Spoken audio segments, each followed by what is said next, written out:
perjalanan menuju gunung yang salah.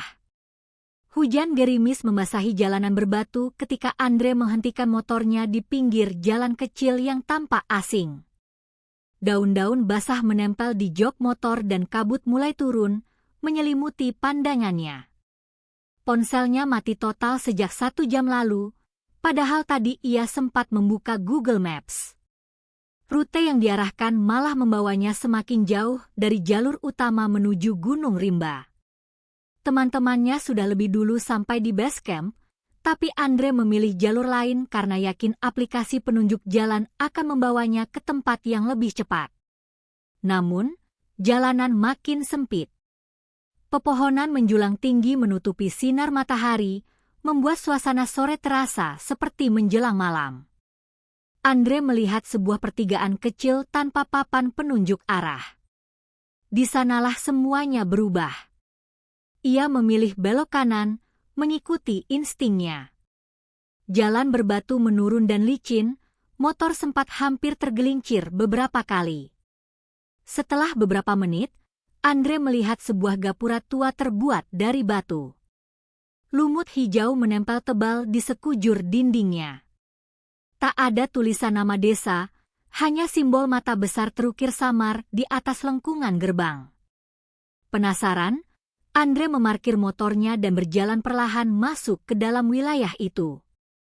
Ia berpikir mungkin ini desa kecil yang belum terdaftar di peta, atau tempat wisata tersembunyi. Tapi begitu ia melangkah lebih jauh, suasana menjadi sangat sunyi. Tak ada suara burung, tak ada suara angin. Yang terdengar hanyalah detak jantungnya sendiri dan langkah kakinya di atas tanah basah. Di kejauhan, tampak rumah-rumah kayu sederhana berjajar rapi. Beberapa tampak berpenghuni, ada asap dari cerobong, pintu terbuka, dan lampu minyak menyala. Namun, tidak ada seorang pun di jalanan. Seperti desa itu hidup, tapi tanpa suara. Andre melangkah lebih dalam, berharap bisa bertanya arah keluar atau meminta sinyal. Tiba-tiba, seorang pria tua muncul dari balik pohon besar. Rambutnya putih, kulit keriput, dan mengenakan pakaian tradisional. Wajahnya datar, namun matanya menatap tajam tanpa berkedip. "Selamat datang, Nak," ucap pria itu dengan suara pelan tapi jelas. Andre sedikit terkejut, namun segera menyapa, "Pak, ini desa apa ya? Saya tersesat dan ponsel saya mati." Pria itu tidak menjawab langsung, hanya tersenyum tipis. "Sini, ikut saya. Malam akan turun sebentar lagi. Jalanan di sini berbahaya kalau kamu sendiri." Andre ragu sejenak, tapi karena tak punya pilihan, ia mengikuti si pria tua. Mereka berjalan menyusuri gang kecil, melewati rumah-rumah yang dari dalamnya mulai muncul beberapa penduduk lain. Yang mengejutkan, mereka semua menatap Andre dengan ekspresi sama. Diam, tenang, dan tanpa satu kali pun berkedip. Beberapa ibu-ibu membawa anak kecil, berdiri di teras rumah sambil memandangi Andre. Semua matanya membelalak, terbuka lebar, menatap lurus ke arah yang sama. Tak satu pun dari mereka tampak berbicara. "Hari ini ada tamu," gumam pria tua itu pelan. "Sudah lama tidak ada yang masuk ke desa ini." Andre makin merasa tidak nyaman. Ia mencoba bersikap tenang, namun tak bisa mengabaikan rasa merinding yang menjalari tengkuknya. Ada sesuatu yang aneh di sini. Sangat aneh. Mereka sampai di sebuah rumah panggung yang cukup besar. Pria tua itu mempersilakan Andre masuk. Rumah itu terkesan kuno, tapi bersih dan terawat. Di ruang tamu, tergantung lukisan seorang pria dengan mata lebar, lukisan yang entah kenapa terasa hidup. "Beristirahatlah di sini malam ini," kata pria tua itu. "Besok pagi, mungkin kamu bisa temukan jalan keluar." Andre menelan ludah.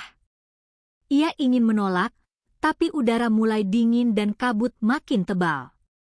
Ia pun masuk ke kamar yang disediakan, mencoba menenangkan diri.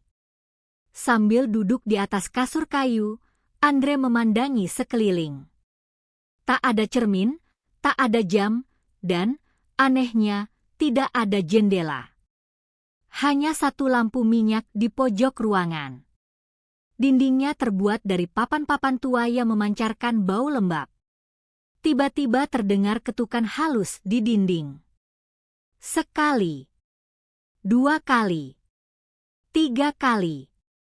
Lalu berhenti. Andre mendekatkan telinga, berharap hanya suara tikus atau binatang malam. Tapi kemudian, dari luar kamar, terdengar langkah kaki pelan teratur memutari rumah itu. Dan di sela-sela keheningan itu, terdengar bisikan. Jangan pejamkan mata, kalau tidak ingin mereka masuk. Penduduk yang tak pernah berkedip. Andre terdiam di atas ranjang kayu tua. Bisikan itu masih terngiang di telinganya, entah berasal dari dalam rumah atau hanya bayangannya sendiri. Suara langkah kaki yang semula terdengar mengelilingi rumah kini menghilang begitu saja, digantikan oleh keheningan pekat yang tidak wajar. Ia mencoba memberanikan diri membuka pintu kamar. Ruang tamu rumah itu tetap sama. Lampu minyak masih menyala redup, aroma kayu terbakar samar tercium dari dapur. Tak ada siapa-siapa. Pria tua yang tadi membawanya ke sini entah kemana. Dengan langkah perlahan, Andre melongok keluar rumah. Kabut makin tebal. Cahaya dari rumah-rumah di sekitar terlihat remang, tapi tak ada aktivitas. Tidak ada suara obrolan, tidak ada televisi, tidak ada suara malam yang biasanya menemani desa. Bahkan jangkrik pun seperti enggan bersuara di tempat ini. Seketika, Andre menyadari sesuatu. Ada beberapa orang berdiri diam di tengah jalan desa. Mereka tidak bergerak. Hanya berdiri. Wajah mereka menatap ke satu arah, ke rumah tempat Andre menginap. Langkah Andre mundur perlahan. Ia tutup pintu, menahan napas. Tangan gemetar. Pikirannya mulai kacau. Ini bukan desa biasa. Ini bukan tempat yang seharusnya ia datangi. Malam berjalan lambat. Andre memutuskan kembali ke kamar. Tapi sebelum tidur, ia menyusun rencana.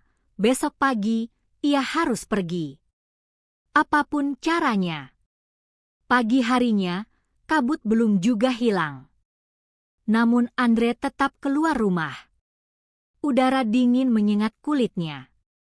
Ia berjalan menyusuri desa, mencoba mencari jalan keluar. Ia berharap bisa menemukan jalan utama atau sekadar tempat tinggi untuk mendapatkan sinyal. Namun, langkahnya terhenti saat melihat seorang wanita tua sedang menyapu halaman. Wanita itu tampak seperti manusia biasa, kecuali satu hal, matanya terus terbuka lebar. Tidak berkedip sedetik pun, bahkan ketika angin menerbangkan debu ke arahnya. Andre menyapa sopan. "Permisi, Bu, saya mau tanya.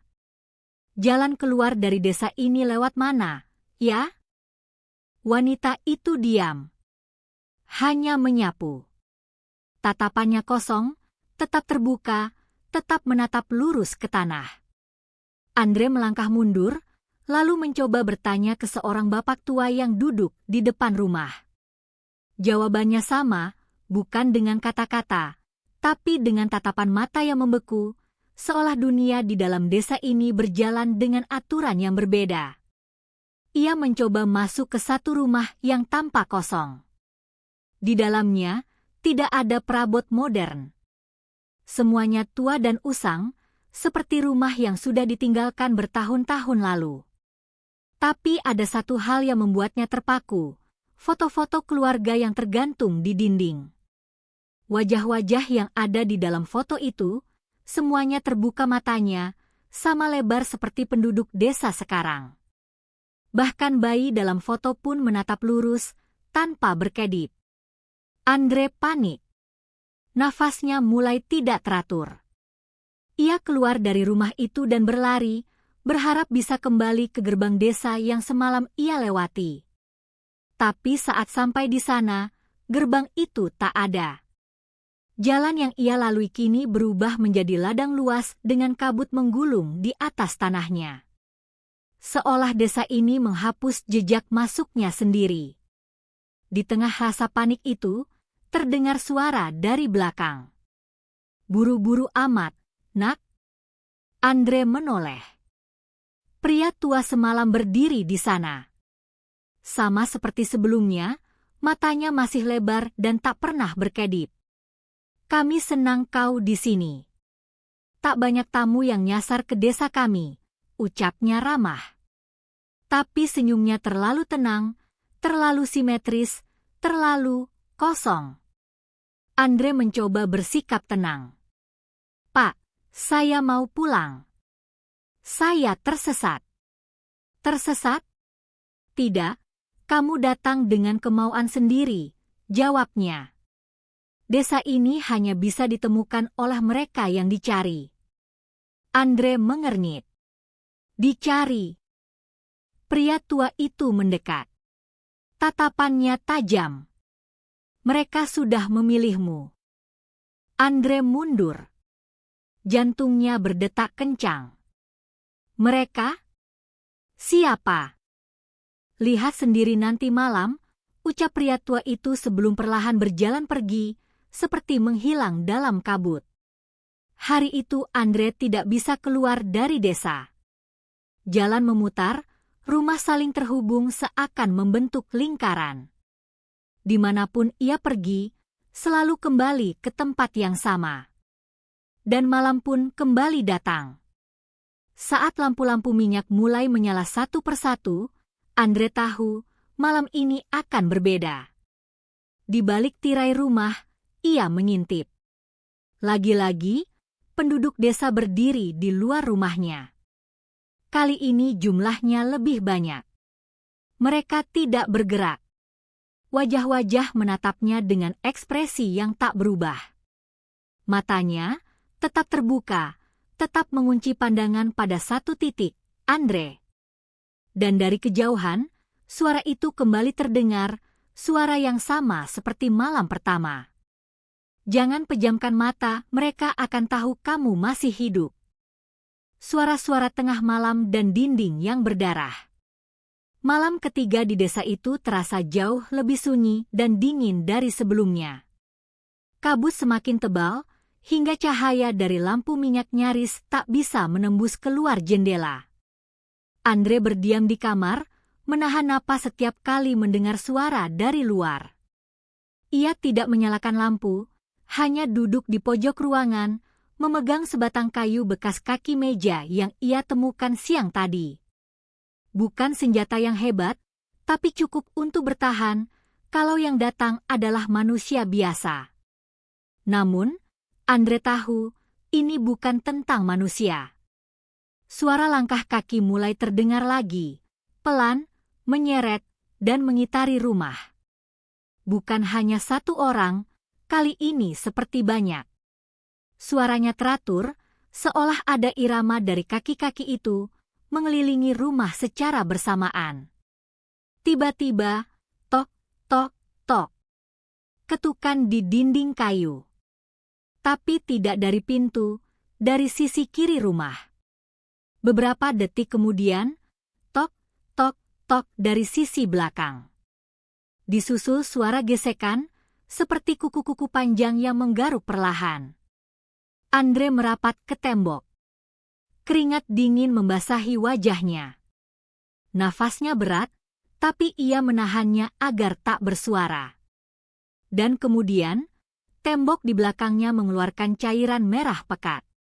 Pelan-pelan, dari sela-sela sambungan papan, darah mengalir menuruni dinding seperti tetesan hujan. Warnanya gelap, baunya amis menyengat. Andre bergidik. Ia menelan ludah, memastikan itu bukan ilusi. Tapi darah itu nyata. Ia mengalir semakin banyak, bahkan hingga menyentuh lantai. Saat Andre mundur, lantai kayu di depan tempat tidur mendadak berderak. Sebuah lubang kecil muncul, dan dari dalamnya terdengar suara tangisan. Tangisan seorang perempuan. Tangisannya menyayat, tidak keras, tapi penuh rasa sakit dan ketakutan. Tangisan yang seolah datang dari dalam tanah. Andre menutup telinga. Ini tidak masuk akal. Ini bukan mimpi, tapi tidak mungkin nyata. Ia berlari keluar kamar, menuju ruang tengah. Tapi begitu sampai di sana, rumah itu berubah. Dinding yang tadinya bersih kini penuh coretan. Tulisan-tulisan aneh memenuhi setiap sisi. Beberapa dalam huruf Latin kuno, lainnya menggunakan simbol yang tak dikenalnya. Tapi di tengah dinding depan, ada satu kalimat yang bisa ia baca. Mata yang terbuka akan melihat semuanya. Tiba-tiba, suara dari luar rumah berhenti. Tak ada langkah kaki. Tak ada ketukan. Hening total. Andre berdiri terpaku. Ia tahu, diam seperti ini bukan pertanda baik. Ia mendekati jendela, pelan-pelan mengintip dari celah kecil. Warga desa masih berdiri di sana, lebih banyak dari malam sebelumnya. Mereka berdiri diam, saling berjajar rapat. Tapi kali ini, mereka lebih dekat dari sebelumnya. Bahkan beberapa berdiri di tangga depan rumah. Dan mereka tersenyum. Senyum lebar yang aneh, seragam, tanpa kedipan. Tiba-tiba salah satu dari mereka mengangkat tangan, dan mengetuk kaca jendela perlahan. Tok, tok, tok. Andre melompat mundur. Lalu secara bersamaan, semua kepala warga menoleh ke arah kamar Andre. Padahal mereka tidak bisa melihat dari luar, tapi gerakan itu serempak. Tidak wajar. Tak seperti manusia. Andre tak bisa menahan lagi. Ia berlari ke dapur, mencari jalan keluar belakang. Tapi ketika ia membuka pintu, ia tak menemukan kebun atau jalan keluar. Yang ada hanyalah tembok tinggi dengan ukiran mata-mata besar yang menatap langsung ke arahnya. Ia terseret kembali ke ruang tengah, jantungnya hampir meledak karena ketakutan. Ia ingin berteriak, tapi suara seolah tertahan di tenggorokan. Lalu dari lantai atas rumah, padahal rumah ini hanya satu lantai, terdengar suara langkah kaki berat. Seolah ada seseorang atau sesuatu di atas langit-langit rumah. Kepalanya mendongak. Langit-langit kayu bergetar pelan. Debu jatuh ke lantai.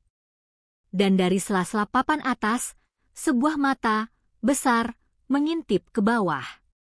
Mata itu tidak berkedip. Andre terduduk di pojok ruangan, menangis dalam diam. Ia tak tahu harus kemana.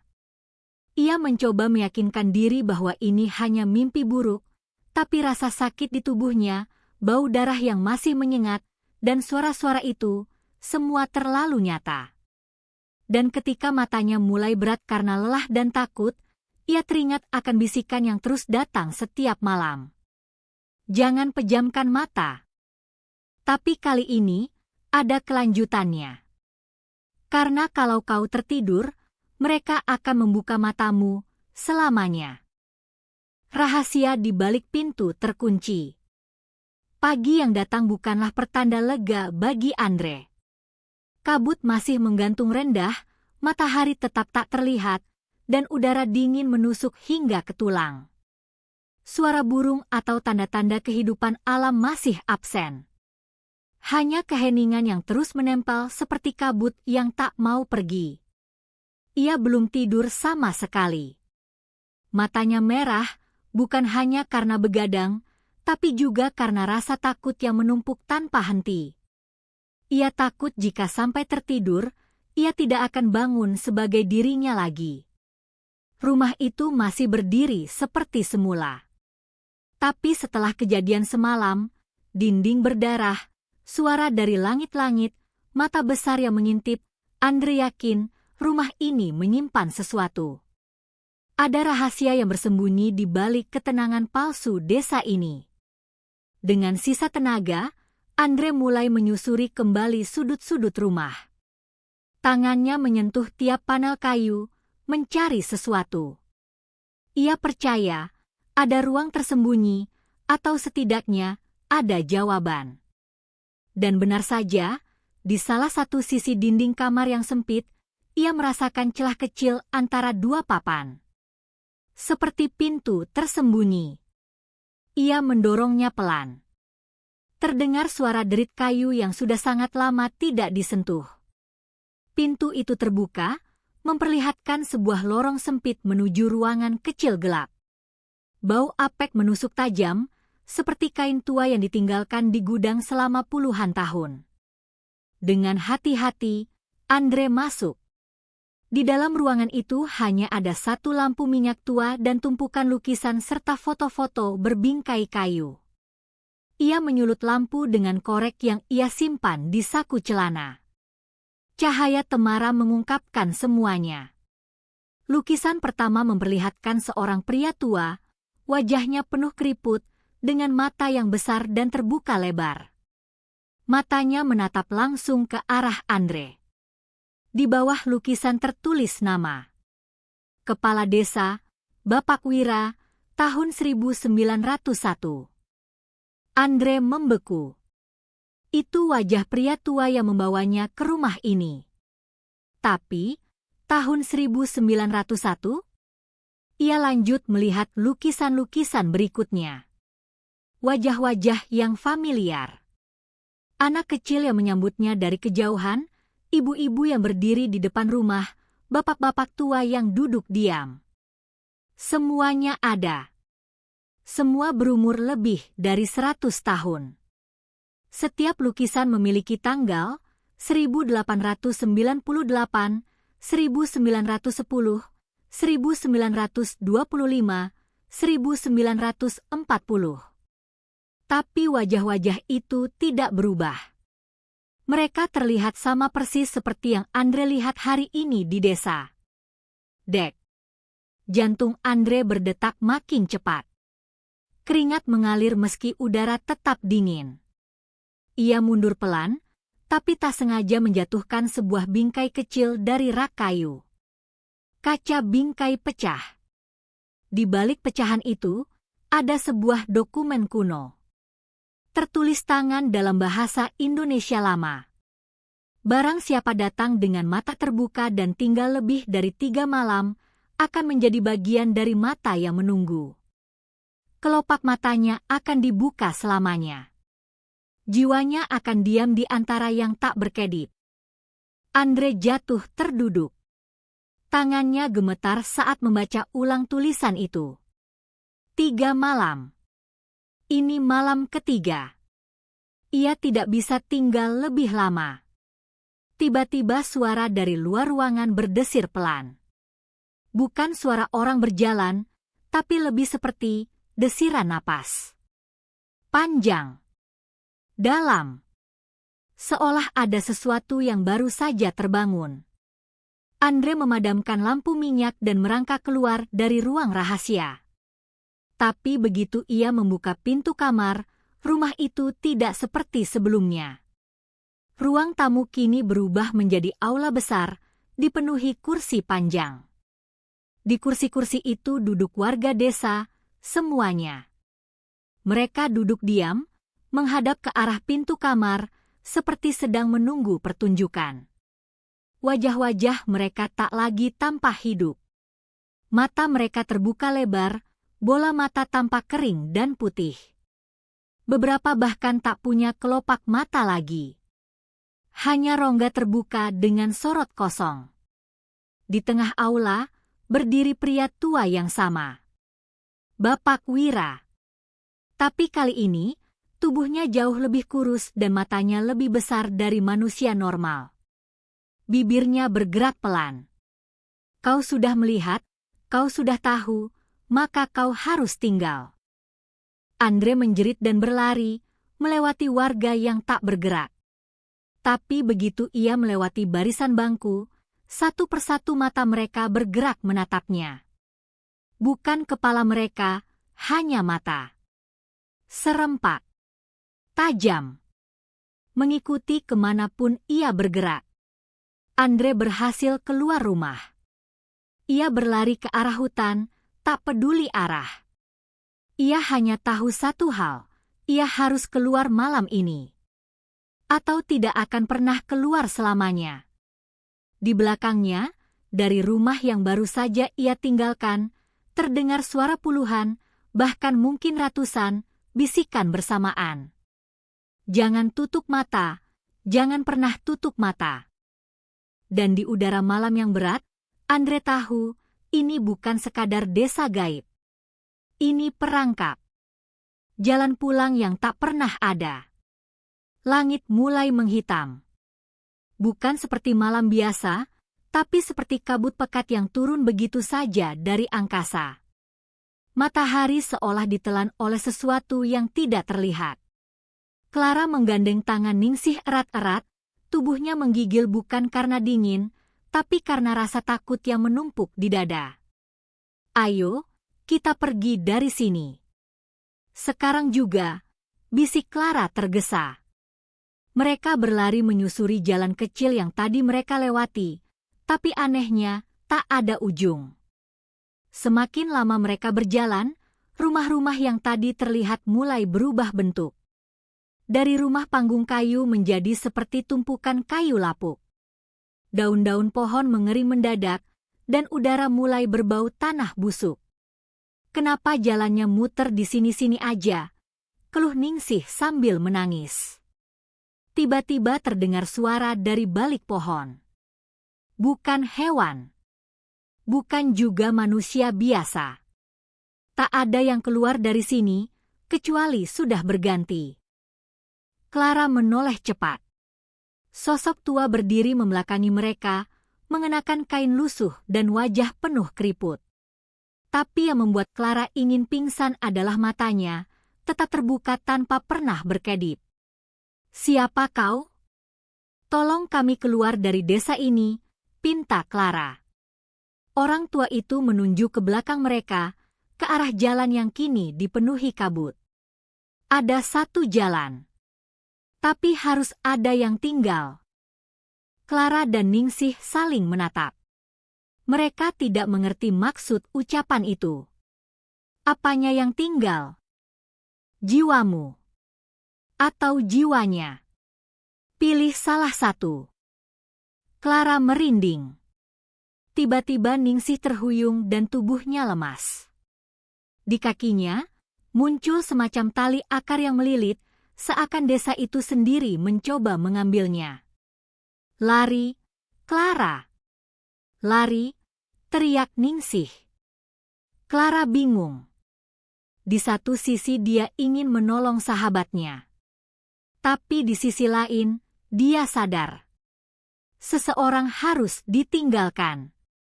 Dan jika dia tetap tinggal, mungkin tak akan ada kesempatan lagi. Namun sebelum dia bisa memilih, suara tawa anak-anak menggema dari segala arah. Suara langkah kaki mulai mendekat. Penduduk desa, mereka datang. Dan tetap tak ada satupun dari mereka yang berkedip. Clara memejamkan mata. Air matanya mengalir deras. Dia meraih tangan Ningsih dan mencoba menariknya, tapi tubuh Ningsih makin tenggelam ke tanah. Maafkan aku, Ning. Dengan berat hati, Clara melepaskan tangan sahabatnya dan berlari. Udara semakin dingin. Tapi entah bagaimana, jalanan yang tadi seolah tak berujung, kini perlahan berubah. Tanah berumput muncul, suara burung terdengar samar. Clara menoleh ke belakang. Kabut tebal menutup jalan yang baru saja ia lewati. Dan Ningsih, sahabatnya, telah lenyap di telan tanah desa gaib itu. Clara terus berlari. menembus pepohonan. Hingga akhirnya terdengar suara klakson. Matanya membelalak. Jalan aspal. Mobil-mobil. Warung. Dunia nyata. Ia jatuh terduduk di pinggir jalan. Nafasnya memburu. Seseorang menghampirinya. "Mbak, nggak apa-apa." Clara hanya mengangguk lemah. Dalam hatinya, dia tahu dia berhasil keluar. Tapi dengan harga yang sangat mahal. Sinar remang dari obor-obor bambu yang tertancap di setiap sudut desa menciptakan bayangan panjang yang menari-nari di tanah berdebu. Tapi yang aneh, bayangan itu menari padahal tak ada angin. Raka mulai merasa waktu di tempat itu berjalan aneh, kadang cepat, kadang seperti membeku. Ia dan Wulan bersembunyi di balik pagar kayu rumah kosong, mencoba memahami apa yang baru saja mereka lihat. Sekelompok warga desa berdiri di tengah lapangan, membentuk lingkaran sempurna, dan menatap ke satu titik, pohon besar di tengah desa. Semuanya diam. Tanpa suara. Tanpa kedipan. Sumpah, mereka kayak patung, rak, bisik Wulan, menahan napas. Raka mengangguk. Tapi di balik rasa takutnya, ia penasaran. "Aku mau lihat lebih dekat. Mungkin kita bisa nemu sesuatu," gumam Raka. Belum sempat Wulan mencegah, Raka sudah melangkah. Tapi seketika, suara cempreng seperti tiupan seruling menyayat udara. Warga desa yang tadinya diam, perlahan bergerak mundur, berjalan mundar-mandir dengan langkah serempak seperti barisan semut. Wulan menahan tangisnya. Mereka nggak berkedip, Rak, mereka nggak berkedip sama sekali. Raka menoleh. Benar. Mata mereka terbuka lebar, bola matanya tak bergerak. Seolah kelopak mata mereka tak pernah tahu cara menutup. Ketika mereka kembali ke rumah Mbah Tua yang pernah memberi mereka petunjuk, rumah itu sudah rata dengan tanah. Tak ada apa-apa kecuali abu. Wulan panik. Dia juga mungkin salah satu dari mereka. Raka memeriksa tanah yang hangus. Di bawah tumpukan kayu, ia menemukan serpihan surat kuno, tertulis dengan tinta merah dan bahasa Jawa halus. "Sing mlebu deso iki kudu lungasak durunge wayah galap, yen ora nyawamu mung arta kanggo wong mati sing urip. Siapapun yang masuk desa ini harus pergi sebelum senja. Kalau tidak, nyawamu hanya menjadi upah bagi orang mati yang hidup." Raka gemetar. Ini bukan desa biasa. Ini tempat semacam pintu. Langkah kaki mendekat. Serempak. Irama langkah warga desa terdengar dari segala arah. Mereka dikepung. Tiba-tiba, semuanya berhenti. Diam. Wulan menutup matanya, gemetar hebat. Mereka berhenti, "Jangan lihat, Rak. Jangan lihat." Raka refleks menoleh ke arah warga. Warga desa berdiri membatu. Satu persatu kepalanya berputar, memandang langsung ke arah Raka. Tanpa kedip. Mata mereka mulai berdarah, perlahan meneteskan cairan gelap dari sudut mata. Lalu suara itu datang, serak dan dalam. "Kau sudah melihat. Maka kini kau milik kami." Wulan menarik tangan Raka dan mereka lari sekuat tenaga menuju hutan. Di belakang, suara langkah-langkah aneh menggema. Tapi bukan suara kaki manusia, lebih seperti benda logam yang diseret tanah. Wulan menangis. "Kita gak bisa keluar." Jalannya berubah terus. Hutan yang mereka masuki tak berujung. Semua arah terlihat sama. Tapi Raka tetap menggenggam erat tangan Wulan. Ada yang bilang, "Jangan lihat mereka saat mereka berhenti bergerak." Tapi aku tadi lihat, Wul. Wulan berhenti. Kamu lihat. Iya. Dan mereka tahu.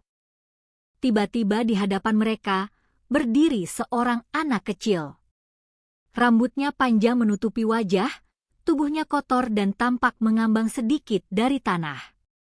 Tapi yang paling menyeramkan adalah matanya.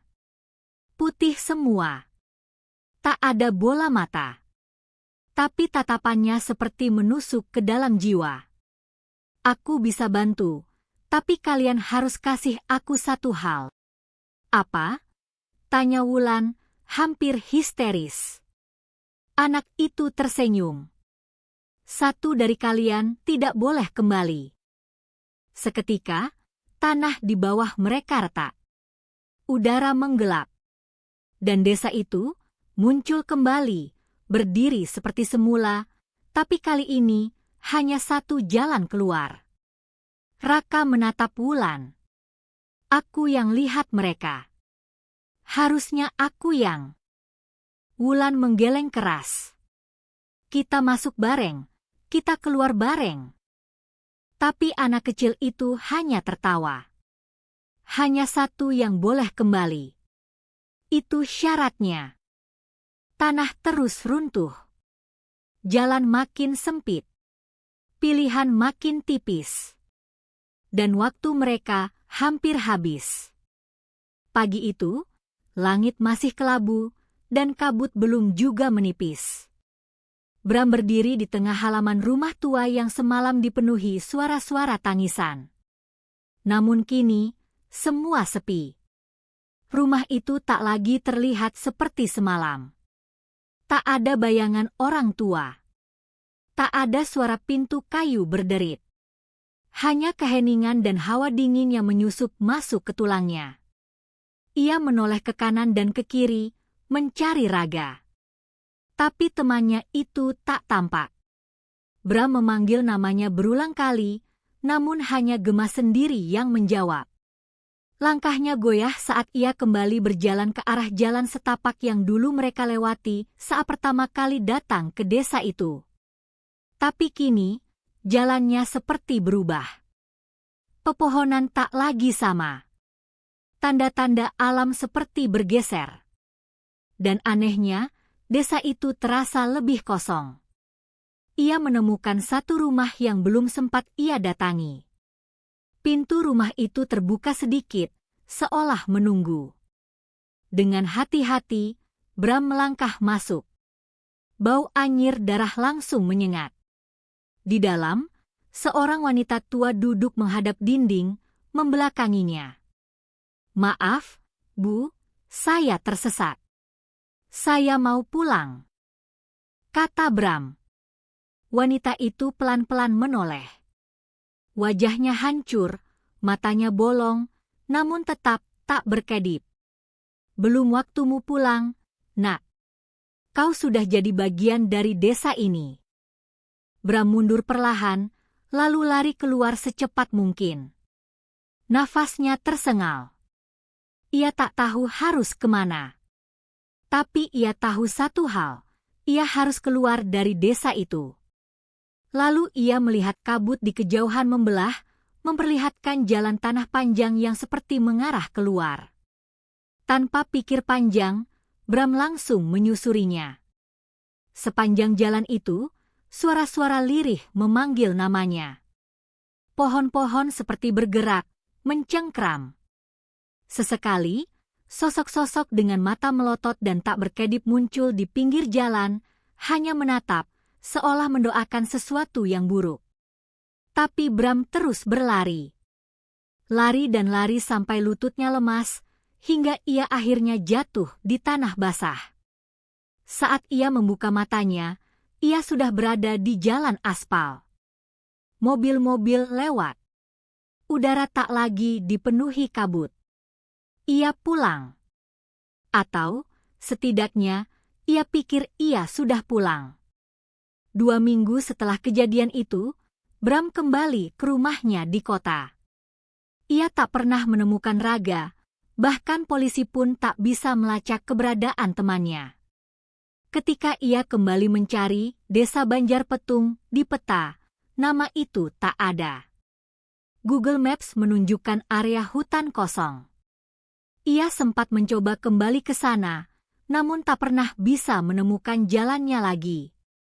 Sampai suatu malam, saat ia sedang duduk sendiri di kamar, televisinya menyala sendiri.